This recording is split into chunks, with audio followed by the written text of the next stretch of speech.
चिरकाले। नानक गुरमुख बुझिया जाको नदर करे। महला तीजा। जिन गुरमुख नाम ध्याया आए दे परवान। नानक कुल उधारे अपना दरगह पावे मान। बौड़ी। गुरमुख सखियाँ सिख गुरु मेराइयाँ। एक सेवक गुर पास एक गुर कारे लाइयाँ। जिना गुर प्यारा मन चित तिना भाओ गुरु देवाइयाँ। गुर सिखाए को प्यार गुर मिता पुता भाइया। गुर सतगुर बोलो सब गुर आख गुरु जिवाइया। गुर सतगुर बोलो सब गुर आख गुरु जिवाइया। वाहिगुरु जी का खालसा वाहिगुरु जी की फतेह। सलोक महला तीजा। हस्ती सिरजो पंकस है अहरन जो सिर दे। मंत्र आगे राख कै उभी सेव करे। गुरु सवारी साध संगत जीओ, अज का पवित्र पावन हुक्म सौठ दी वार का 14वां सलोक 647 अंग ते धन धन गुरु अमरदास जी महाराज सतगुरु जी का आया है। आप जी बड़े पात्रों वाले हो। सतगुरु जी ने महान बख्शिश रहमत की है। अमृत वेले तो हाजरियां भर रहे हो।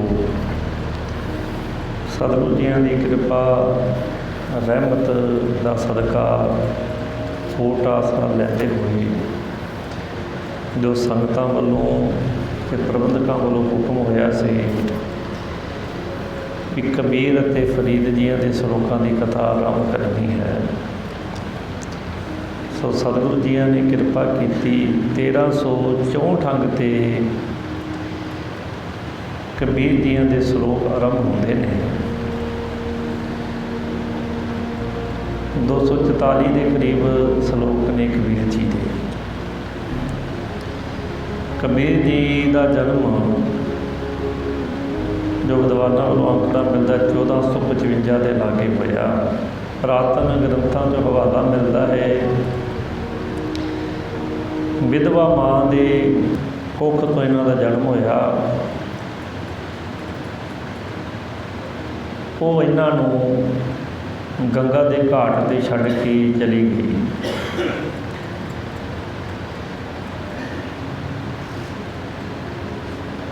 निम्मा ते नीरू जलाहा सी जिहड़ा उन्होंने वो बच्चा मिलिया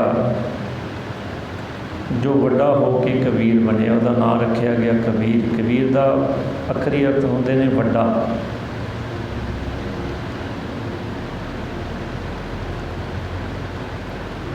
पुरातन विद्वानों का यह मत है भी धन गुरु नानक साहब जी महाराज जी नूं कबीर जी का मिलाप होया। कबीर जी 110 साल उम्र सी जिस समय गुरु नानक साहब जी का मिलाप होया। अजकल के नवे विद्वान इस गल से तर्क भी करते हैं भी कबीर जी पहला हो गए हैं। और जो दमदमी टकसाल की पोथी उन्होंने ग्रंथों जो हवाले मिलते हैं उस मुताबिक धन गुरु नानक साहब जी महाराज सतगुरु जियां का मिलाप होया। क्योंकि कबीर जी का ही सानी जो गद्दी ते सी उन्हें भी पोथी नानक अध्याय नाम की पोथी के जिक्र किया जो गुरु नानक साहब जी ने मिले कबीर जी। सतगुरु जी का मिलाप होया। कबीर बाणी जिमें भगत बाणी सतगुरु जी भाई गुरदास जी ने भी जिक्र किया। आसा हथ किताब कश किताब। गुरु नानक साहब जी महाराज जी जो कोई रब का प्यारा भगत संत मिलता जो गुरमत के आशे मुताबक होंदा, महाराज जी उन्हों की बाणी लै लेंदे उन्होंने। फिर समय के नाल ही जो गुरु नानक साहब जी ने गुरु अंगद साहब जी ने पोथी दी, इस तरह गुरु अर्जन साहब जी तक पहुँची हैं। धन गुरु अर्जन देव जी महाराज कृपालु सतगुरु जी ने भगत बाणी द्वारा साढ़े जीवन की कल्याण वास्ते, गुरु साहब जी ने कोई जात पात धर्म का वितकरा नहीं किया। वक्री गल है, साढ़े लोगों के मनां में वितकरे आ जाते हैं, साढ़े सतगुरु ने नहीं किया। कोई हिंदू भी बैठा है, कोई मुसलमान भी बैठा है। सो सतगुरु जी ने कृपा रहमत की है। संगत जी एक बहाना होंदा, कोई समा होंदा जी, क्योंकि बड़े वड्डियां भागां दे नाल इहो जिहा सबब बनता जो लड़ीवार कथा आरंभ होंदियां ने। ते लखनपुर तो लैके जम्मू तक गिनती के गुरुद्वारे ने जिन्हां दे विच लड़ीवार कथा होंदी है, कोई ज़्यादा गुरुद्वारे नहीं। ये महाराज जी कृपा करके विध बनाते हैं, बल देंदे ने, उदम देंदे ने, ते संगतां दा सहयोग जो हुंदा है। ज्यों कि जे सुनने वाला कोई ना होएगा तो सुनाएगा किहनूं। तकरीबन भोग के लागे जाके कबीर ते फरीद जी के सलोक जिहड़े ने आते ने, पर इन्हां दे गहरे बड़े भाव ने जिन्हां बारे सानूं अंदाज़ा नहीं है। अगे अगे जिवें जिवें महाराज जी कृपा करनगे ना, सतगुरु जी कृपा करते हैं। सलोक भगत कबीर जीओ के एक ओंकार सतगुरु प्रसाद।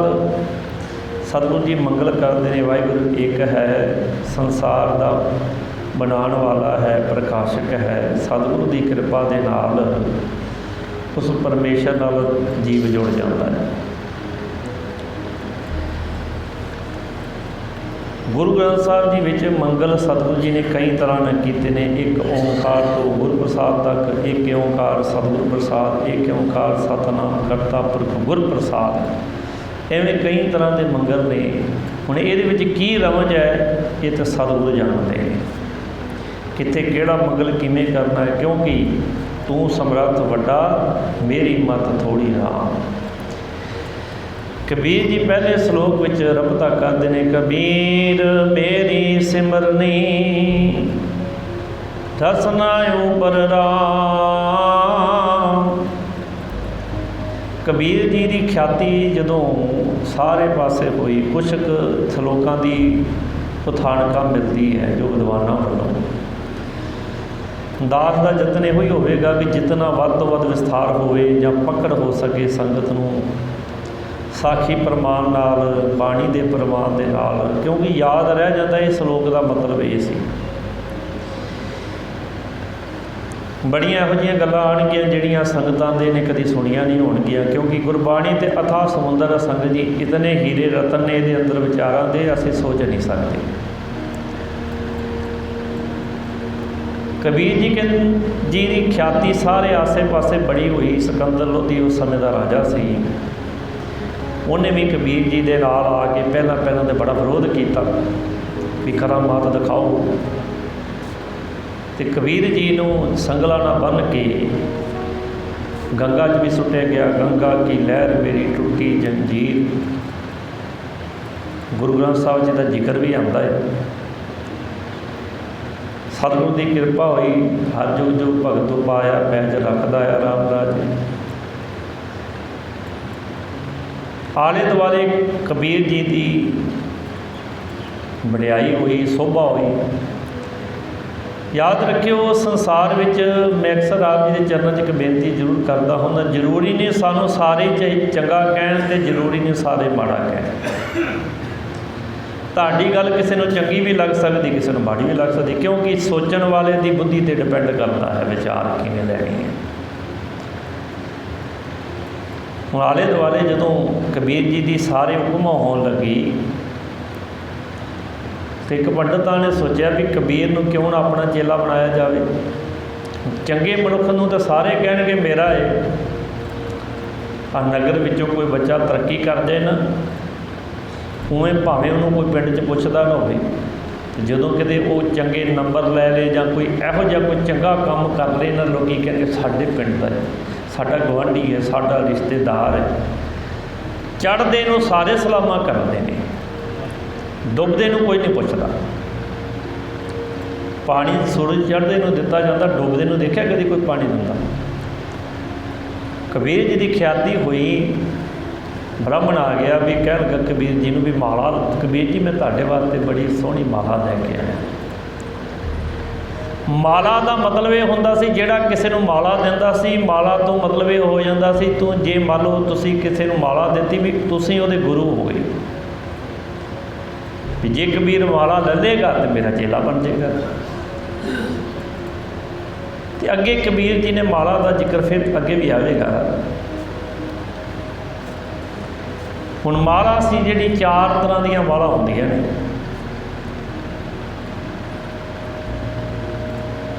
ਜਿਹੜੇ ਸਨਾਤਨ ਮਤ ਹੈ, ਹਿੰਦੂ ਧਰਮ ਵਿੱਚ ਜਿਹੜੀ ਮਾਲਾ ਹੁੰਦੀ 108 ਮਣਕਿਆਂ ਦੀ ਮਾਲਾ ਹੁੰਦੀ। ਮੁਸਲਮਾਨਾਂ ਦੇ ਵਿੱਚ ਜਿਹੜੀ ਤਸਬੀਹ ਫੇਰਦੇ ਨੇ ਉਹ 101 ਮਣਕੇ ਦੀ ਹੁੰਦੀ। 100 ਮਣਕਾ ਫੇਰਦੇ ਨੇ ਤੇ ਇੱਕ ਮਣਕੇ ਨਾਲ ਬਿਸਮਿਲ੍ਲਾ ਕਰਕੇ ਮੁਹੰਮਦ ਸਾਹਿਬ ਨੂੰ ਯਾਦ ਕਰਦੇ ਨੇ ਉਹ ਲੋਕ। ਈਸਾਈਆਂ ਦੇ ਵਿੱਚ ਜਿਹੜੀ ਮਾਲਾ ਹੁੰਦੀ ਉਹ 150 ਮਣਕਿਆਂ ਦੀ ਹੁੰਦੀ ਹੈ। ਤੇ ਜੈਨੀ ਜਿਹੜੇ ਨੇ ਉਹ ਜਿਹੜੀ ਮਾਲਾ ਫੇਰਦੇ ਨੇ ਉਹ 115 ਮਣਕਿਆਂ ਦੀ ਹੁੰਦੀ ਹੈ। ਇਹਨਾਂ ਸਾਰੇ ਮਤਾਂ ਦਾ ਇੱਕ ਆਪਣਾ ਹੀ ਮਰਿਆਦਾ ਬਣੀ ਹੋਈ ਹੈ। ਕੁਛ ਕਹਿੰਦੇ ਨੇ ਵੀ ਆ ਤੀਸਰੀ ਉਂਗਲੀ ਦੇ ਅੰਗੂਠੇ ਨਾਲ ਮਾਲਾ ਫੇਰਨੀ ਹੈ, ਕੋਈ ਦੂਸਰੀ ਨਾਲ ਫੇਰਦੇ ਨੇ। ਕਬੀਰ ਜੀ ਦਾ ਸਲੋਕ ਆ ਗਿਆ, ਕਬੀਰ ਤਸਬੀਹ ਸਾਥ ਇਸ ਭਾਵ ਸੀ, ਨਾਨਕ ਰੱਖੇ ਲਾਲ। ਸੋ 4 ਤਰ੍ਹਾਂ ਦੀਆਂ ਮਾਲਾ, ਇੱਕ ਮਾਲਾ ਚੰਦਨ ਦੀ, ਇੱਕ ਹਾਥੀ ਦੰਦਾਂ ਦੀ ਵੀ ਮਾਲਾ ਹੁੰਦੀ ਹੈ, ਇੱਕ ਸ਼ੰਖ ਦੀ ਮਾਲਾ ਹੁੰਦੀ ਹੈ, ਇੱਕ ਧਾਤੂ ਦੀ ਮਾਲਾ ਹੁੰਦੀ ਹੈ, ਇੱਕ ਮਾਲਾ ਜਿਹੜੇ ਡੰਡੀ ਸੁਆਮੀ ਹੁੰਦੇ ਨੇ ਉਹ ਕਰ ਮਾਲਾ ਕਰਦੇ ਨੇ। ਜਿਵੇਂ ਆ ਸਾਡੇ ਉਂਗਲਾਂ 'ਤੇ ਪੋਟੇ ਬਣੇ ਨੇ ਨਾ, ਆਪਣੀਆਂ ਉਂਗਲਾਂ 'ਤੇ ਪੋਟਿਆਂ ਦੇ ਹਿਸਾਬ ਨਾਲ ਨਾਮ ਜਪਣਾ ਆਪਣੇ ਇਸ਼ਟ ਦਾ, ਗੁਰੂ ਦਾ, ਉਹਨੂੰ ਕਰ ਮਾਲਾ ਕਹਿੰਦੇ ਨੇ।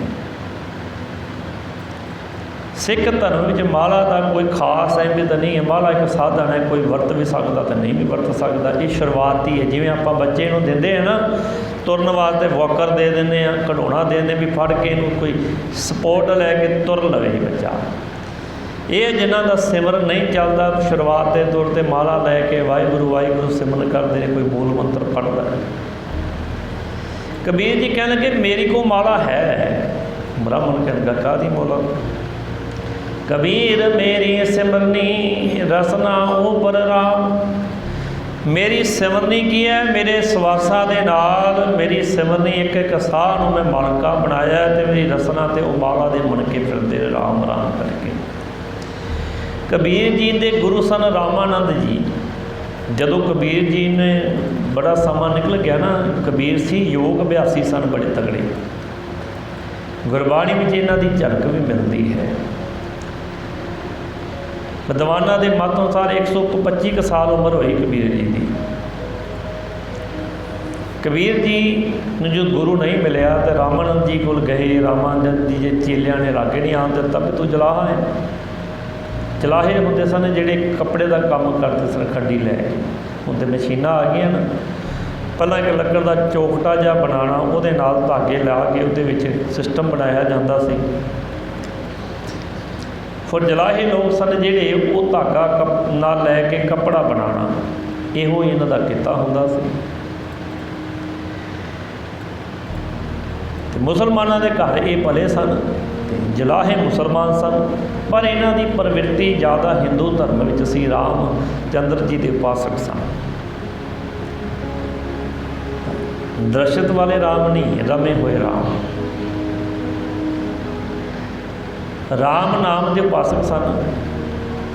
ਇਹਨਾਂ ਨੂੰ ਜੁਗਤੀ ਆਈ, ਪਤਾ ਕੀਤਾ ਵੀ ਰਾਮਾਨੰਦ ਜੀ ਰੋਜ਼ ਜਾ ਕੇ ਗੰਗਾ 'ਤੇ ਇਸ਼ਨਾਨ ਕਰਦੇ ਨੇ। कबीर जी जाके गंगा के किनारे के जोड़े पौड़ बने सन उत्थे जाके लम्हे पै गए अमृत वेले जाके। रामानंद जी जो आए सहज सुभाए देखा कोई सुता है, अमृत वेले सुता है। तो पुराने समय के अजकल तो चलो कोई सिस्टम ही कोई नहीं जोड़ा जो मर्जी उठ जाए। तो पुराने समय च लोग सूरज चढ़न तो पहला पला उठना ही चंगा समझते सन। ਜਿਹੜੇ धार्मिक बंदे होंदे सन वो तीसरे पैर सावधान हो जाते सन। जो रामानंद जी अपने नाम दे विच मस्त होए हुए तुरे जा रहे सन, अगे ठेडा लग्या देखा कोई लम्बे पै कहने उठ राम के राम राम बोल। कबीर जी ने हाथ जोड़ के सत है महाराज, मत्था टेकिया चरना ते चले गए।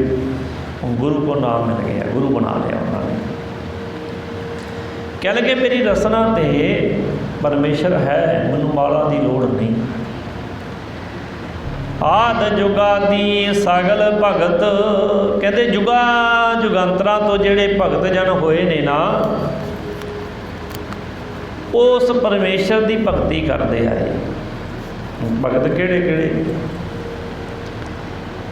गुरु ग्रंथ साहिब में उन्हों का जिक्र किया महाराज ने। नामा कहे भगत बस केसव अजहूँ बल के द्वार खरे बल राजा होया। इनू भगतां की श्रेणी च गिणिया गया है।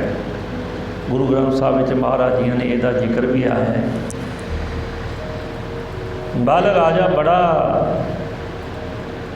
विद्वान भी सी ते श्रद्धालु भी सी ते बली राजा भी सी। जदों सारी धरती जित ली इन्हें तो देवतियां जितन वास्ते यज्ञ करन लग पिया। इहदा गुरु शुक्राचार्य सी। देवतियां ने जाके विष्णु जी अगे बेनती की भी साडा कोई बचाव करो। तो है तो राक्षसी है ना, भावें राजा है चंगा है पर जाति राक्षस है इन्हां दी। गुरु शुक्राचार्य है इहदा ते देवतियां का कुछ लभना नहीं है। सतयुग तै माणियो बल बावन भाजो। गुरु ग्रंथ साहिब जी विच सवैयां विच जिक्र आता है। बारे कहते ने सतयुग विच तू बल बावन रूप का अवतार धारण किया। परमेश्वर ने ब्राह्मण बन के जाके बल के राजे के दरवाजे अगे खलो गए। कह लगे भी राजा मैं ब्राह्मण हाँ तो मैं थोड़ी जी भिक्षा चाहिए है। कह लगा राजा बल कह लगा जी की चाहिए। कहना तेरे दरवाजे अगे मैं कुटिया बना के भजन करना है, 2.5 कदम धरती चाहिए। बड़ा हसया जे मंगना सी तो कोई वड्डी दात मंगते, 2.5 कदम धरती किन्नी कुछ होंदी।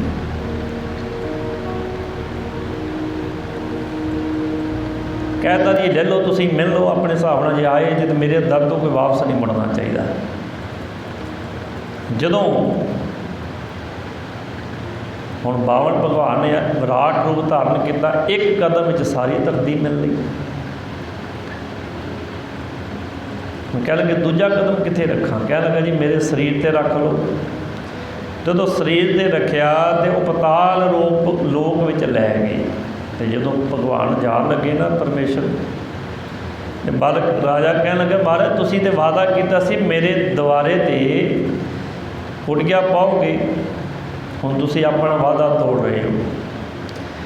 गुरु ग्रंथ साहिब विच नामदेव जी का शब्द है जिहदे विच जिक्र महाराज जी ने किया। नामा कहे भगत बस केशव अजहूँ बल के द्वार खड़ो।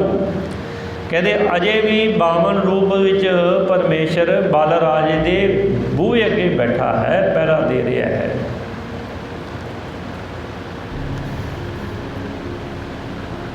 कबीर जी कहते हैं आद जुगादी, आद जदों तो दुनिया चलती आ रही जुगा जुगा तक सगल भगत जिन्ने भगत होए ने उन्होंने परमेश्वर का नाम जपिया। कृष्ण जी के गुरु सन संदीपनी, इन्हां दे नाल इन्हां दा एक मित्र सी जिहदा नाम सी सुदामा। भाई गुरदास जी ने इन्हां दा जिक्र किया। बिप सुदामा दाल दी बाल सखाई मित्र सदाई। भाई गुरदास जी नूं गुरु ग्रंथ साहिब जी दी कुंजी कहा गया। उन्होंने वारां परिवार ने सचखंड हरमंदर साहिब विखे दसम की बाणी का कीर्तन होंदा है, गुरु ग्रंथ साहिब का होंदा है, भाई नंद लाल दीयां गज़लां का होंदा है ते भाई गुरदास की वारां का। होर कोई बाणी उत्थे नहीं पढ़ सकते आप। ਜ਼ਿਕਰ ਕੀਤਾ ਉਹਦੇ ਵਿੱਚ ਸੁਦਾਮਾ ਸੀ ਜਿਹੜਾ ਇਹਨਾਂ ਦਾ ਮਿੱਤਰ ਸੀ ਕ੍ਰਿਸ਼ਨ ਜੀ ਦਾ।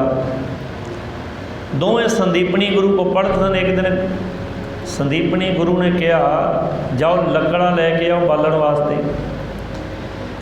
ਕਹਿੰਦੇ ਸੱਤ ਹੈ। ਦੋਵੇਂ ਜਾਣ ਲੱਗੇ ਤੇ ਜਿਹੜੀ ਮਾਤਾ ਸੀ ਨਾ, ਮਾਤਾ ਉਸ ਸਮੇਂ ਕੁਛ ਚਾਵਲ ਦੇ ਦਾਣੇ ਭੁੰਨ ਰਹੀ ਸੀ। ਜਾਂਦੇ ਜਾਂਦੇ ਉਹਨਾਂ ਨੇ ਸੁਦਾਮੇ ਨੂੰ ਦੇ ਦਿੱਤੇ ਵੀ ਜੇ ਭੁੱਖ ਲੱਗ ਗਈ, ਦੇਰ ਹੋ ਗਈ, ਜੰਗਲ 'ਚ ਚੱਲੇ ਹੋ ਤੇ ਖਾ ਲਿਓ। ਸੁਦਾਮੇ ਨੇ ਉਹ ਜਿਹੜੇ ਦਾਣੇ ਮਿਲੇ ਸੀ ਨਾ ਉਹ ਆਪਣੇ ਪੱਲੇ ਦੀ ਪੋਟਲੀ ਵਿੱਚ ਬੰਨ੍ਹ ਲਏ, ਚਲੇ ਗਏ। ਲੱਕੜਾਂ ਲੁਕੜਾਂ ਲਈਆਂ, ਉੱਧਰੋਂ ਕਾਲੀ ਘਟਾ ਚੜ੍ਹ ਆਈ, ਬੱਦਲ ਬਣ ਗਏ, ਹਨੇਰਾ ਹੋ ਗਿਆ। ਅਤੇ ਕ੍ਰਿਸ਼ਨ ਜੀ ਕਹਿਣ ਲੱਗੇ ਸੁਦਾਮੇ ਨੂੰ ਆਪਾਂ ਖਲੋ ਜਾਂਦੇ ਹਾਂ, ਹਨੇਰੀ ਝੱਖਰ ਚੱਲਦਾ ਪਿਆ ਹੈ ਅਤੇ ਅਸੀਂ ਰਾਹ ਨਾ ਭੁੱਲ ਜਾਈਏ ਕਿਤੇ। ਸੁਦਾਮਾ ਕਹਿਣ ਲੱਗਾ ਠੀਕ ਹੈ। ਜੰਗਲ ਦੇ ਵਿੱਚ ਸਨ, ਕਹਿਣ ਲੱਗੇ ਥੱਲੇ ਖਲੋਣਾ ਠੀਕ ਨਹੀਂ ਹੈ। ਦਰਖਤ ਦੀ ਟਾਹਣੀਆਂ 'ਤੇ ਦੋਵੇਂ ਬੈਠ ਗਏ। ਬਰਸਾਤ ਹੋਣ ਲੱਗ ਪਈ, ਠੰਡ ਦੇ ਦਿਨ ਸਨ। ਸੁਦਾਮੇ ਨੂੰ ਯਾਦ ਆਇਆ, ਪੋਟਲੀ ਖੋਲ੍ਹੀ, ਫੱਕਾ ਮਾਰਿਆ ਅਤੇ ਖਾਣ ਲੱਗ ਪਿਆ। ਭੁੱਖ ਵੀ ਲੱਗ ਗਈ, ਹਨੇਰਾ ਪੈ ਗਿਆ। ਕ੍ਰਿਸ਼ਨ ਜੀ ਕਹਿਣ ਲੱਗੇ ਸੁਦਾਮੇ ਕੁਛ ਖਾ ਰਹੇ ਹੈ? ਕਹਿਣ ਲੱਗਾ ਨਹੀਂ, ਉੱਥੇ ਕੁਛ ਸਾਡੇ ਕੋਲ ਖਾਣ ਨੂੰ ਹੈ। ਕ੍ਰਿਸ਼ਨ ਜੀ ਕਹਿਣ ਲੱਗੇ ਗੱਲ ਤਾਂ ਠੀਕ ਹੈ, ਇੱਥੇ ਖਾਣ ਨੂੰ ਵੀ ਕੁਛ ਨਹੀਂ ਹੈ। ਮੈਨੂੰ ਲੱਗਾ ਤੂੰ ਕੁਛ ਖਾ ਰਹੇ ਹੈ। ਕਹਿੰਦਾ ਨਹੀਂ ਮੈਂ ਕੁਛ ਨਹੀਂ ਖਾ ਰਿਹਾ। ਹੁਣ ਇਕੱਲੇ ਖਾ ਲਿਆ।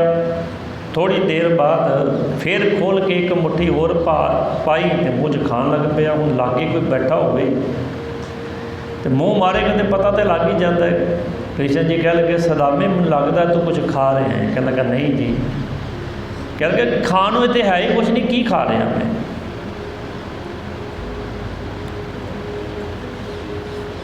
ਥੋੜ੍ਹੀ ਦੇਰ ਬਾਅਦ ਫਿਰ ਤੀਸਰੀ ਮੁੱਠ ਸੀ ਜਿਹੜੀ ਉਹ ਫਿਰ ਖਾਧੀ ਸੁਦਾਮੇ ਨੇ। ਅਤੇ ਜਦੋਂ ਕ੍ਰਿਸ਼ਨ ਜੀ ਕਹਿਣ ਲੱਗੇ ਵੀ ਸੁਦਾਮੇ ਮੈਨੂੰ ਲੱਗਦਾ ਤੂੰ ਕੁਝ ਖਾ ਰਿਹਾ, ਤੇਰੇ ਦੰਦਾਂ ਨੂੰ ਹੁਣ ਕੁਝ ਖਾਵਾਂਗੇ ਅਤੇ ਕੜਚ ਕੜਚ ਦੀ ਆਵਾਜ਼ ਆਉਣੀ ਹੈ। ਜਦੋਂ ਆਵਾਜ਼ ਆਈ ਅਤੇ ਕਹਿ ਲੱਗਾ ਇੱਥੇ ਖਾਣ ਨੂੰ ਕੁਛ ਨਹੀਂ ਹੈ। ਕਹਿ ਲੱਗੇ ਮੈਂ ਤੇਰੇ ਬਚਨਾਂ 'ਤੇ ਯਕੀਨ ਕਰਾਂ ਕਿ ਆਪਣੇ ਕੰਨਾਂ 'ਤੇ ਯਕੀਨ ਕਰਾਂ? ਜਦੋਂ ਮੂੰਹ 'ਤੇ ਜੋ ਕੋਈ ਚੀਜ਼ ਖਾਂਦੇ ਹਾਂ ਤਾਂ ਲੱਗ ਹੀ ਜਾਂਦੀ। ਜਦੋਂ ਦੇਖੀ ਤਾਂ ਕਹਿਣ ਲੱਗੇ ਤੂੰ ਦਲਿਦਰੀਆਂ ਵਾਲਾ ਹੀ ਕੰਮ ਕਰ ਦਿੱਤਾ, ਸਹਿਜੇ ਬਚਨ ਕਰ ਦਿੱਤਾ। ਆ ਗਏ ਕ੍ਰਿਸ਼ਨ ਜੀ, ਪੜ੍ਹ ਕੇ ਆ ਗਏ। ਇੱਧਰ ਸੁਦਾਮਾ ਵੀ ਬ੍ਰਾਹਮਣ ਜਾਤ ਦਾ ਬ੍ਰਾਹਮਣ ਸੀ। ਇੱਧਰ ਕ੍ਰਿਸ਼ਨ ਜੀ ਦਵਾਰਕਾ ਦੇ ਰਾਜੇ ਬਣ ਗਏ। ਹੁਣ ਬਚਨ ਕੀਤਾ ਤੂੰ ਦਲਿਦਰੀ ਹੈ। ਵਿਪ ਸੁਦਾਮਾ ਦਾਲ ਦੀ, ਭਾਈ ਗੁਰਦਾਸ ਕਹਿੰਦੇ ਦਲਿਦਰੀ ਬਣ ਗਿਆ, ਬਚਨ ਕਰ ਦਿੱਤਾ ਭਗਵਾਨ ਜੀ ਨੇ। ਬਾਲ ਸਖਾਈ ਮਿੱਤਰ ਸਦਾਏ। ਗਰੀਬੀ ਇੱਕ ਦਿਨ ਘਰ ਵਿੱਚ ਖਾਣ ਨੂੰ ਕੁਛ ਨਹੀਂ ਅਤੇ ਘਰ ਵਾਲੀ ਬ੍ਰਾਹਮਣੀ ਕਹਿਣ ਲੱਗੀ ਵੀ ਹੁਣ ਕਿਵੇਂ ਗੁਜ਼ਾਰਾ ਹੋਵੇਗਾ, ਇੰਨੇ ਮਾੜੇ ਦਿਨ ਸਾਡੇ। ਰਾਜੇ ਕੋ ਮੰਗ ਲਿਆਓ। ਕ੍ਰਿਸ਼ਨ ਜੀ ਕੇ ਰਾਜੇ ਨੇ ਦਵਾਰਕਾ ਦੇ। ਸੁਦਾਮੇ ਦੇ ਮੂੰਹ 'ਚੋਂ ਸਹਿਜੇ ਨਿਕਲੇ, ਕਹਿਣਗੇ ਹਾਂ ਮੈਂ ਅਤੇ ਕ੍ਰਿਸ਼ਨ ਜੀ ਇਕੱਠੇ ਪੜ੍ਹਦੇ ਰਹੇ ਹਾਂ, ਸੰਦੀਪਣੀ ਗੁਰੂ। ਬ੍ਰਾਹਮਣੀ ਕਹਿੰਦੇ ਜੇ ਤੇਰਾ ਗੁਰੂ ਭਾਈ ਹੈ ਤਾਂ ਜਾ ਰਾਜਾ ਇੱਥੋਂ ਦਾ, ਜਾ ਕੇ ਕੁਛ ਮੰਗ ਕੇ ਲਿਆ, ਸਾਡਾ ਦਲਿੱਦਰ ਦੂਰ ਹੋ ਜਾਵੇ। ਸੁਦਾਮਾ ਜੀ ਕਹਿਣ ਲੱਗੇ ਵੀ ਇਹ ਦਲਿੱਦਰ ਮੇਰੀ ਗਲਤੀ ਕਰਕੇ, ਮੇਰੇ ਲਾਲਚ ਕਰਕੇ ਹੈ। ਮੈਂ ਲਾਲਚ ਖਾਣ ਦਾ ਕੀਤਾ, ਉਹਨਾਂ ਨੇ ਬਚਨ ਕੀਤਾ ਕਿ ਤੂੰ ਦਲਿੱਦਰੀਆਂ ਵਾਲਾ ਕੰਮ ਕੀਤਾ। ਉਦੋਂ ਦਾ ਦਲਿੱਦਰ ਹੀ ਨਹੀਂ ਗਿਆ ਘਰ 'ਚੋਂ। ਦਲਿੱਦਰ ਕਹਿੰਦੇ ਨੇ ਗਰੀਬੀ ਨੂੰ। ਹੁਣ ਸੁਦਾਮਾ ਨੇ ਘਰ ਵਾਲੀ ਨੇ ਕਿਹਾ ਕਿ ਜਾ ਕੇ ਆਓ। ਸੁਦਾਮਾ ਕਹਿਣ ਲੱਗਾ ਵੀ ਜਾਣਾ ਤਾਂ ਠੀਕ ਹੈ, ਪਰ ਇੱਕ ਮਰਿਆਦਾ ਹੈ ਵੀ ਜਦੋਂ ਕਿਸੇ ਪਤਵੰਤੇ ਸੱਜਣ ਕੋ, ਕਿਸੇ ਸਾਧੂ ਕੋ, ਰਾਜੇ ਕੋ ਜਾਈਏ ਨਾ, ਕਿਸੇ ਸਤਿਕਾਰਯੋਗ ਹਸਤੀ ਕੋ ਖਾਲੀ ਹੱਥ ਨਹੀਂ ਜਾਣਾ ਚਾਹੀਦਾ। ਕਹਿੰਦੀ ਕੋਈ ਨਹੀਂ, ਉਹਦਾ ਪ੍ਰਬੰਧ ਮੈਂ ਕਰ ਦਿੰਦੀ ਹਾਂ। ਗੁਆਂਢੀਆਂ ਘਰ ਗਈ, ਗੁਆਂਢਣ ਚੌਲ ਛੱਟ ਰਹੀ ਸੀ ਅਤੇ ਕਹਿ ਲੱਗੀ ਥੋੜ੍ਹੇ ਮੁੱਠੀ ਕੁ ਚਾਵਲ ਚਾਹੀਦੇ ਨੇ। ਗੁਆਂਢਣ ਕਹਿ ਲੱਗੀ ਅੱਗੇ ਕਈ ਵਾਰ ਤੁਸੀਂ ਮੰਗ ਕੇ ਖੜਿਆ, ਵਾਪਸ ਤਾਂ ਦਿੱਤਾ ਨਹੀਂ। ਹੁਣ ਉਹਨੇ ਕੀ ਕੀਤਾ, ਜਿਹੜੇ ਚੌਲਾਂ ਦੀਆਂ ਕਣੀਆਂ ਸੀ ਨਾ ਅੱਗੇ ਅੱਗੇ ਛੱਜ ਦੇ, ਉਹ ਮੁੱਠੀ 'ਚ ਪਾ ਦਿੱਤੀਆਂ। ਲੈ ਆਈ ਘਰ ਆ ਕੇ ਛਾਣ ਛੁਣ ਕੇ ਅਤੇ ਚੌਲ ਭੁੰਨ ਕੇ ਦੇ ਦਿੱਤੇ। ਜਾ ਖਾਲੀ ਨਹੀਂ ਜਾਣਾ, ਪੇਟਾ ਲੈ ਕੇ ਚੱਲ। ਫਲ ਦੀ ਫਲ ਲੈ ਅਤੇ ਫਲੇ ਨਾ ਫਲ ਬਿਨ ਸੇਵ। ਕਹਿੰਦੇ ਖਾਲੀ ਹੱਥ ਨਹੀਂ, ਗੁਰੂ ਕੋ ਕਦੀ ਖਾਲੀ ਹੱਥ ਨਾ ਜਾਓ। ਕਿਸੇ ਵੱਡੇ ਬੰਦੇ ਕੋ ਖਾਲੀ ਹੱਥ ਨਹੀਂ ਜਾਣਾ ਚਾਹੀਦਾ। ਵੈਦ ਕੋ, ਡਾਕਟਰ ਕੋ ਖਾਲੀ ਹੱਥ ਨਹੀਂ ਜਾਣਾ ਚਾਹੀਦਾ। ਵਿਦਿਆ ਗੁਰੂ ਕੋ ਕਦੀ ਖਾਲੀ ਹੱਥ ਨਹੀਂ, ਜਿੱਥੋਂ ਗੁਣ ਲੈਣਾ ਹੋਵੇ। ਸੁਦਾਮਾ ਜੀ ਚਲੇ ਗਏ। ਜਦੋਂ ਜਾ ਕੇ ਜਦੋਂ ਦਵਾਰਕਾ ਪਹੁੰਚੇ ਤੇ ਜਿਹੜਾ ਦਰਬਾਨ ਸਿੰਘ ਨੂੰ ਕਹਿਣ ਲੱਗੇ ਵੀ ਮੈਂ ਕ੍ਰਿਸ਼ਨ ਜੀ ਨੂੰ ਮਿਲਣਾ ਹੈ। ਹੁਣ ਉਹ ਦਰਬਾਰ ਨੇ ਦੇਖਿਆ ਵੀ ਪਾਟੇ ਕੱਪੜੇ ਨੇ, ਮੈਲ ਦਾ ਭਰਿਆ ਏ, ਧੋਤੀ ਵੀ ਪਾਟੀ ਹੈ, ਸਿਰ ਦੇ ਕੋਈ ਟੋਪੀ ਵੀ ਨਹੀਂ ਹੈ, ਕੋਈ ਮੈਲੇ ਕਚੈਲੇ ਕੱਪੜੇ ਹੈ। ਕਹਿਣ ਲੱਗੇ ਤੂੰ ਜੇ ਤੈਨੂੰ ਕੁਛ ਚਾਹੀਦਾ ਤਾਂ ਮਾੜੀ ਮੋੜੀ ਖੈਰ ਅਸੀਂ ਪਾ ਦੇ। ਕਹਿਣ ਲੱਗੇ ਨਹੀਂ, ਕ੍ਰਿਸ਼ਨ ਜੀ ਮੇਰੇ ਨਾਲ ਪੜ੍ਹਦੇ ਰਹੇ ਨੇ। ਕਹਿਣ ਲੱਗਾ ਉੱਥੇ ਸਾਈਡ 'ਤੇ ਬੈਠ ਜਾ, ਜਦੋਂ ਕਦੇ ਵਿਹਲੇ ਹੋ ਕੇ ਭਗਵਾਨ ਬਾਹਰ ਆਉਣਗੇ ਤਾਂ ਤੈਨੂੰ ਮਿਲਾ ਦਾਂਗੇ। ਥੋੜ੍ਹੀ ਦੇਰ ਬਾਅਦ ਫਿਰ ਸੁਦਾਮੇ ਨੇ ਕਿਹਾ, ਕਹਿਣ ਲੱਗਾ ਤੂੰ ਇੰਤਜ਼ਾਰ ਕਰ। ਤੀਸਰੀ ਵਾਰ ਫਿਰ ਸੁਦਾਮੇ ਨੇ ਕਿਹਾ ਵੀ ਮੇਰੇ ਨਾਲ ਮਿੱਤਰ ਨੇ, ਮੇਰੇ ਨਾਲ ਪੜ੍ਹਦੇ ਰਹੇ ਨੇ, ਤੂੰ ਕਹਿ ਸੀ ਮੇਰਾ ਨਾਂ ਤਾਂ ਲੈ। ਦਰਬਾਰ ਨੂੰ ਯਾਦ ਆ ਵੀ ਕ੍ਰਿਸ਼ਨ ਜੀ ਨੇ ਕਿਹਾ ਸੀ ਭਾਵੇਂ ਕੋਈ ਅਮੀਰ ਹੋਵੇ ਭਾਵੇਂ ਗਰੀਬ ਹੋਵੇ, ਜੇ ਕੋਈ ਆਵੇਗਾ ਉਹਨੂੰ ਮੇਰੇ ਕੋਲ ਜ਼ਰੂਰ ਲੈ ਕੇ ਆਉਣਾ। ਜਦੋਂ ਅੰਦਰ ਚਲੇ ਗਏ, ਕ੍ਰਿਸ਼ਨ ਜੀ ਕੋਲ ਦਰਬਾਨ ਗਿਆ, ਕਹਿਣ ਲੱਗਾ ਜੀ ਮਹਾਰਾਜ ਤੁਹਾਨੂੰ ਕੋਈ ਮਿਲਣ ਆਇਆ। ਕਹਿਣ ਲੱਗੇ ਕੌਣ ਹੈ? ਕਹਿਣ ਲੱਗੇ ਨਾ ਸਿਰ 'ਤੇ ਟੋਪੀ ਹੈ, ਪਾਟੀ ਧੋਤੀ ਹੈ, ਕੋਈ ਗਰੀਬ ਜਿਹਾ ਹੈ, ਨਾਮ ਸੁਦਾਮਾ ਦੱਸਦਾ ਹੈ। ਕ੍ਰਿਸ਼ਨ ਜੀ ਇੱਕਦਮ ਉੱਠ ਕੇ ਖਲੋਤੇ, ਨਾ ਕੋਈ ਮੁਕਟ ਰੱਖਿਆ ਹੈ, ਨਾ ਕੋਈ ਮਾਲਾ ਪਹਿਨੀ ਹੈ, ਇੱਕਦਮ ਖਲੋ ਕੇ ਲਾਗੂ ਹੋਈ ਬਾਹਮਣੀ ਮਿਲ ਜਗਦੀਸ਼ ਦਲਿੱਦਰ ਗਵਾਏ। ਕ੍ਰਿਸ਼ਨ ਜੀ ਆ ਕੇ ਤੇ ਸੁਦਾਮੇ ਨੂੰ ਮਿਲੇ ਤੇ ਗਲੇ ਨਾਲ ਲਾ ਲਿਆ। ਮਨ 'ਚ ਇਹ ਸੋਚਦਾ ਪਤਾ ਨਹੀਂ ਪਛਾਣਨਗੇ ਕਿ ਨਹੀਂ ਪਛਾਣਨਗੇ। ਆਪਣੇ ਸਿੰਘਾਸਨ 'ਤੇ ਬਿਠਾਇਆ, ਰੁਕਮਣੀ ਰਾਧਾ ਲਾਗੇ ਸਨ, ਸੇਵਾ ਕੀਤੀ, ਜਲ ਮੰਗਾਇਆ। ਜਲ ਮੰਗਾ ਕੇ ਸੁਦਾਮੇ ਦੇ ਚਰਨ ਕ੍ਰਿਸ਼ਨ ਜੀ ਆਪ ਧੋ ਰਹੇ ਨੇ। ਦੇਖਿਆ ਵੀ ਮੇਰੇ ਤੇ ਮਿੱਤਰ ਸਨ, ਇਹ ਰਾਜੇ ਨੇ, ਠਾਠ ਬਾਠ ਦੇਖੀ। ਹੁਣ ਕ੍ਰਿਸ਼ਨ ਜੀ ਸਮੇਂ ਦੇ ਅਵਤਾਰ ਸਨ। ਕਹਿਣ ਲੱਗੇ ਸੁਦਾਮਾ ਮੇਰੇ ਵਾਸਤੇ ਕੀ ਲੈ ਕੇ ਆਇਆ ਹੈ? ਹੁਣ ਮਨ ਵਿੱਚ ਝੱਕਦਾ ਵੀ ਇਹਨਾਂ ਨੂੰ ਮੈਂ ਆ ਚੌਲਾਂ ਦੀਆਂ ਕਣੀਆਂ ਦੇਵਾਂ। ਕਹਿ ਲਗੇ ਯਾਦ ਤੇਰੇ ਕੋ ਆਪਾਂ ਗੁਰੂ ਸੰਦੀਪਨੀ ਨੇ ਲੱਕੜਾਂ ਵਾਸਤੇ ਕਿਹਾ ਸੀ ਤੇ ਉੱਥੇ ਵੀ ਤੂੰ ਚੌਲਾਂ ਦੀਆਂ ਕਣੀਆਂ ਇਕੱਲਾ ਹੀ ਖਾ ਗਿਆ ਸੀ ਤੇ ਹੁਣ ਵੀ ਨਹੀਂ ਦੇਣ ਦਾ ਇਰਾਦਾ। ਸੁਦਾਮਾ ਜੀ ਨੇ ਕੱਢ ਕੇ ਅੱਗੇ ਰੱਖੀਆਂ। ਕ੍ਰਿਸ਼ਨ ਜੀ ਨੇ ਉਹੋ ਹੀ ਜਿਹੜੀਆਂ ਕਣੀਆਂ ਸਨ ਉਹ ਛਕ ਲਈਆਂ। ਸੰਗਤ ਜੀ ਜਿੱਥੇ ਪ੍ਰੇਮ ਹੁੰਦਾ ਉੱਥੇ ਨੇਮ ਨਹੀਂ ਹੁੰਦਾ। ਜੋ ਛਕੀਆਂ ਤੇ ਸੁਦਾਮਾ ਮਨ 'ਚ ਸੋਚਦਾ ਹੈ, ਕਹਿਣਗੇ ਸਾਡੇ ਕੋਲ ਰਹੋ। 5-10 ਦਿਨ ਰੱਖਿਆ, ਬੜੀ ਸੇਵਾ ਕੀਤੀ ਕ੍ਰਿਸ਼ਨ ਜੀ ਨੇ, ਚੰਗਾ ਪ੍ਰਸ਼ਾਦੇ ਪਾਣੀ ਦੀ ਸੇਵਾ, ਸੋਹਣੇ ਬਸਤਰ ਦਿੱਤੇ। ਪਰ ਸੁਦਾਮੇ ਦੀ ਹਿੰਮਤ ਨਹੀਂ ਪਈ ਵੀ ਆਇਆ ਜਿਸ ਕੰਮ ਸੀ ਕੁਝ ਮੰਗਾ ਵੀ, ਮੇਰੇ ਤੇ ਘਰ ਗਰੀਬੀ ਬੜੀ ਹੈ। ਸੋਚਿਆ ਆਪੇ ਸਮਝ ਜਾਣਗੇ। ਦੱਸ ਦਿੱਤਾ ਵੀ ਬੜਾ ਗਰੀਬੀ ਮਸਾਂ ਗੁਜ਼ਾਰਾ ਹੁੰਦਾ, ਗੱਲਾਂ ਬਾਤਾਂ ਸਭ ਦੱਸ ਦਿੱਤਾ। ਸੋਚਿਆ ਹੁਣ ਹਫਤਾ ਹੋ ਗਿਆ, ਹੁਣ ਘਰ ਜਾਣਾ ਚਾਹੀਦਾ ਹੈ।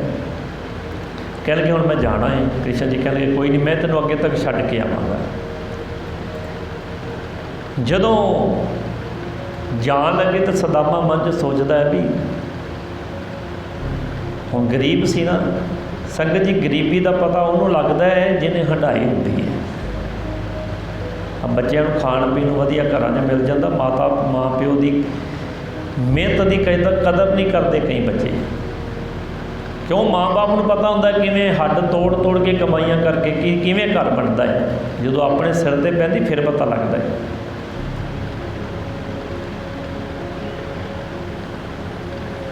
ਮਨ 'ਚ ਸੋਚਦਾ ਹੈ ਵੀ ਦਿੱਤਾ ਤਾਂ ਕੁਛ ਵੀ ਨਹੀਂ ਇਹਨਾਂ ਨੇ। ਚਲੋ ਸੋਚਣ ਲੱਗ ਪਿਆ ਮਨ ਵਿੱਚ ਵੀ ਸ਼ਾਇਦ ਜਾਣ ਲੱਗਿਆ ਆਪਣੀਆਂ ਰਾਧਾ ਰੁਕਮਣੀ ਸਾਹਮਣੇ ਨਾ ਦੇਣਾ ਹੋਵੇ, ਵੀ ਕਾਹਨੂੰ ਮਿੱਤਰ ਨੂੰ ਸ਼ਰਮਿੰਦਾ ਕਰਨਾ ਹੈ। ਸ਼ਾਇਦ ਰਸਤੇ 'ਚ ਵਾਸਤੇ ਕੁਛ ਦੇਣ ਵਾਸਤੇ ਰੱਖਿਆ ਹੋਵੇ। ਕ੍ਰਿਸ਼ਨ ਜੀ ਲੈ ਆਏ। ਜਦੋਂ ਬਾਹਰ ਸਿੰਘ ਦਵਾਰ 'ਤੇ ਆਏ, ਵਿਦਾ ਕੀਤਾ ਤੇ ਮਨ 'ਚ ਸੋਚਦਾ ਵੀ ਥੋੜ੍ਹੀ ਜਿਹੀ ਕਣੀਆਂ ਸੀ ਚੌਲਾਂ ਦੀਆਂ, ਉਹ ਵੀ ਖਵਾ ਦਿੱਤੀਆਂ ਤੇ ਮਿਲਿਆ ਵੀ ਕੁਛ ਨਹੀਂ। ਤੇ ਸੇਵਾ ਤਾਂ ਭਾਵੇਂ ਚੰਗੀ ਕੀਤੀ, ਤਾਂ ਜੇ ਉਹ ਕਣੀਆਂ ਮੈਂ ਨਾਲ ਲੈ ਜਾਂਦਾ ਤਾਂ ਇੱਕ ਡੰਗ ਮੇਰੇ ਬੱਚਿਆਂ ਨੇ ਖਾ ਲੈਣਾ ਸੀ। ਮਨ 'ਚ ਸੋਚਦਾ ਰਿਹਾ। ਸੋਚਦਾ ਹੁਣ ਜਨਾਨੀ ਨੂੰ ਕੀ ਕਹਾਂਗਾ। ਭਾਈ ਗੁਰਦਾਸ ਕਹਿੰਦੇ ਨੇ ਲਾਗੂ ਹੋਈ ਬਾਹਮਣੀ ਮਿਲ ਜਗਦੀਸ਼ ਦਲਿੱਦਰ ਗਵਾਏ। ਜਦੋਂ ਆਪਣੇ ਘਰ ਪਹੁੰਚਿਆ ਤੇ ਦੇਖਿਆ ਵੀ ਇੱਥੇ ਛੰਨ ਸੀ, ਤੇ ਘਰ ਗਿਆ ਤੇ ਛੰਨ ਵੀ ਹੈ ਨਹੀਂ। ਹਫ਼ਤਾ ਮੈਂ ਤੇ ਉੱਥੇ ਸੇਵਾ ਕਰਾਉਂਦਾ ਰਿਹਾ, ਪਿੱਛੋਂ ਕੀ ਬਣਿਆ। ਸਦਾਮੇ ਦੇ ਬੱਚੇ ਨਿਕਲੇ ਉਸ ਘਰ ਕੇ, ਬੜਾ ਸੋਹਣਾ ਮਹਿਲ ਬਣਿਆ ਹੈ। ਜਦੋਂ ਬੱਚੇ ਬਾਹਰ ਆਏ ਕਹਿਣ ਲੱਗੇ ਪਿਤਾ ਜੀ ਇਹ ਤੁਹਾਡਾ ਹੀ ਹੈ। ਇਹ ਕ੍ਰਿਸ਼ਨ ਜੀ ਨੇ ਜਦੋਂ ਤੁਸੀਂ ਗਏ ਸੀ ਉਸ ਤੋਂ ਅਗਲੇ ਦਿਨ ਹੀ ਪਤਾ ਨਹੀਂ ਕਿੱਥੋਂ ਬੰਦੇ ਆਏ, ਕਿੱਥੋਂ ਕਾਰੀਗਰ ਆਏ, ਕਿੰਨਾ ਸੋਹਣਾ ਮਹਿਲ ਖੜਾ ਕਰ ਦਿੱਤਾ, ਧਨ ਦੌਲਤ ਦੇ ਭੰਡਾਰੇ ਖੁੱਲ੍ਹੇ ਭਰ ਦਿੱਤੇ। ਭਾਈ ਗੁਰਦਾਸ ਕਹਿੰਦੇ ਨੇ ਬਿਪ ਸੁਦਾਮਾ ਦਾਦੀ ਬਾਤ ਸਖਾਈ ਮਿੱਤ ਸਦਾਏ ਲਾਗੂ ਹੋਈ ਬਾਹਮਣੀ ਮਿਲ ਜਗਦੀ ਜਗਦੀਸ਼ ਤਲੇਦਰ ਗਵਾਏ ਛੱਡ ਸਿੰਘਾਸਨ ਹਰ ਜੀ ਆਏ। ਲਾਸਟ ਪੰਕਤੀ 'ਚ ਕਹਿੰਦੇ ਨੇ ਗੋਬਿੰਦ ਭਾਓ ਭਗਤ ਕਾ ਬੁਖਾਰ। ਕਬੀਰ ਕਹਿੰਦੇ ਨੇ ਜਿਹੜੇ ਭਗਤ ਹੋਏ ਨੇ ਨਾ ਪਹਿਲਾਂ ਵੀ, ਸੁਦਾਮਾ ਜੀ ਭਗਤ ਸਨ। ਆਦ ਜੁਗਾਦੀ ਸਗਲ ਭਗਤ ਤਾਂ ਕੋ ਸੁਖ ਵਿਸ਼ਰਾਮ। ਉਹਨਾਂ ਨੂੰ ਮੇਰੀ ਜ਼ਬਾਨ 'ਤੇ ਉਹ ਰਾਮ ਰਮਿਆ ਹੋਇਆ ਪਰਮੇਸ਼ਰ ਹੈ, ਜਿਸ ਰਮੇ ਹੋਏ ਪਰਮੇਸ਼ਰ ਨੂੰ ਸਮੇਂ ਸਮੇਂ 'ਤੇ ਰੱਬ ਦੇ ਪਿਆਰੇ ਭਗਤ ਸਨ ਜਿਹੜੇ ਉਹ ਯਾਦ ਕਰਦੇ ਆਏ ਅਤੇ ਸੁੱਖ ਲੈਂਦੇ ਰਹੇ। ਉਹਦੇ ਨਾਮ ਨਾਲ ਵਿਸ਼ਰਾਮ ਮੈਨੇ ਟਿਕਾ। ਜਿਸ ਨਾਮ ਨੂੰ ਲੈ ਕੇ ਆਤਮਿਕ ਆਨੰਦ ਮਾਣਦੇ ਰਹੇ ਅਤੇ ਮਨ ਦੇ ਟਿਕਾ ਵਿੱਚ ਰਹੇ ਨੇ, ਮੈਂ ਉਸ ਪਰਮੇਸ਼ਰ ਦਾ ਨਾਮ ਰਸਨਾ ਨਾਲ ਜਪਦਾ ਵਾਂ, ਮੈਨੂੰ ਤਾਂ ਮਾਲਾ ਦੀ ਲੋੜ ਹੀ ਨਹੀਂ।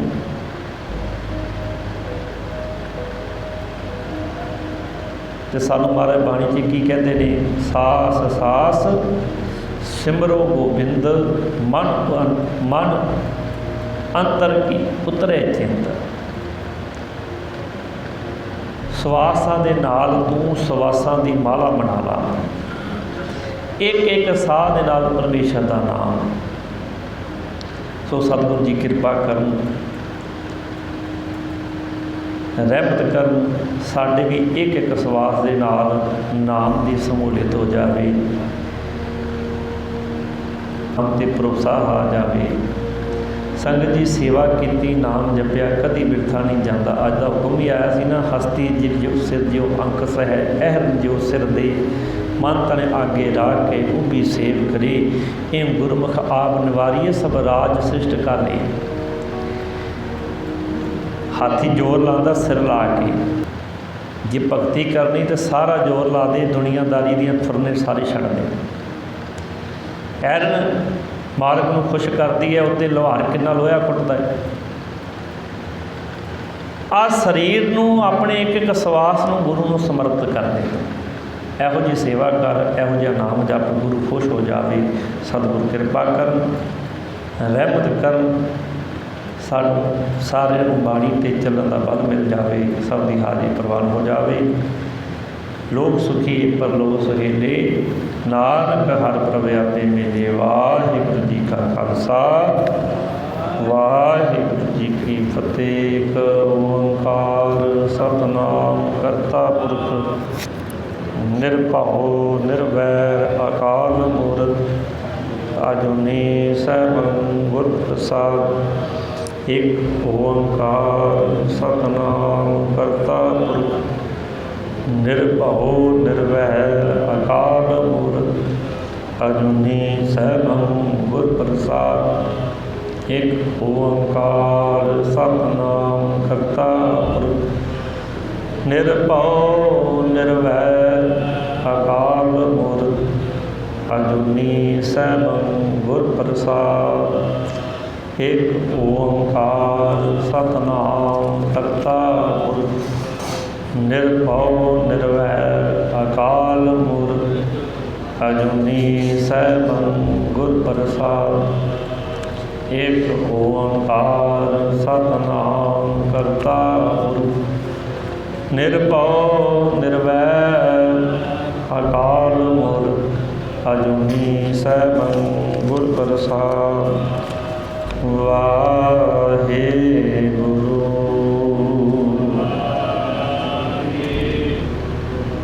ਵਾਹਿਗੁਰੂ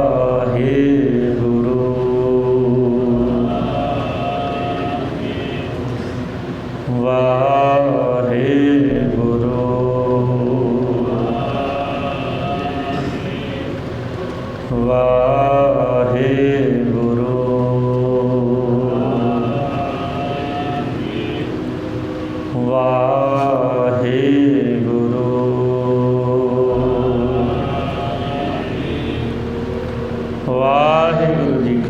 ਖਾਲਸਾ